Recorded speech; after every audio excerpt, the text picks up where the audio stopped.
Bonjour à tous, ici Louis de Keoval et ensemble on va parler habilitation.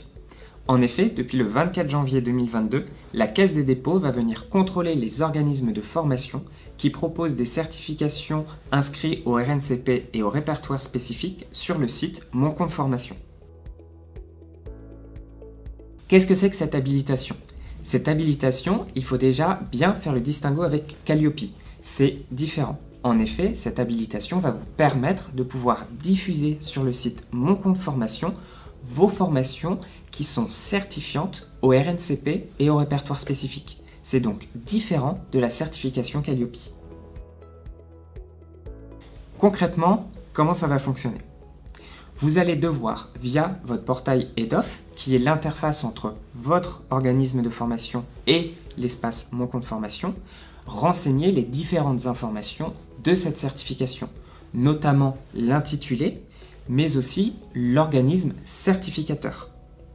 Ensuite, vous allez pousser ces informations sur France Compétences.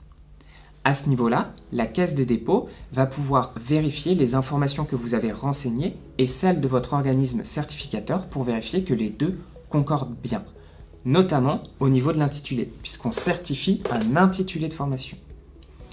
Si tout est bon, vous aurez l'autorisation et l'habilitation et du coup, vous allez pouvoir publier ces offres de formation sur Mon compte formation. Aujourd'hui, si vous n'avez pas cette habilitation, votre offre de formation sera toujours visible sur Mon compte formation. Cependant, elles seront inactives. Cela signifie que de potentiels stagiaires ne pourront pas vous faire de demande d'inscription et que vous n'allez pas pouvoir valider les demandes en cours. Une fois que cette habilitation vous sera délivrée, cela redeviendra actif et dans ce cas-là, les potentiels stagiaires vont pouvoir vous faire de nouveau des demandes et vous serez dans la capacité de valider ces nouvelles demandes et les demandes en cours. Pour obtenir cette habilitation, Keoval peut vous aider. En effet, grâce au catalogue Actions, vous allez pouvoir renseigner les différentes informations nécessaires pour l'export sur le portail EDOF et ainsi vous faciliter la tâche pour l'obtention de cette habilitation. On regarde ça. Voici le catalogue Actions. Je clique sur une action. Je pense à cocher le bouton EDOF pour faire apparaître les champs en lien avec l'interface EDOF, tels que les objectifs de formation ou l'intitulé de la formation. Pour être en accord avec mon habilitation, je pense bien à renseigner ces champs obligatoires, mais également ceux nécessaires à la certification, comme le code certification ou encore l'organisme certificateur. Vous retrouverez potentiellement ce genre de symbole et en cliquant dessus, il va vous informer des informations mal renseignées ou non renseignées.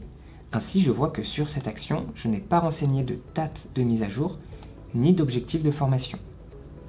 Quand tout est rempli, vous allez pouvoir exporter ce catalogue pour pouvoir l'importer directement sur EDOF.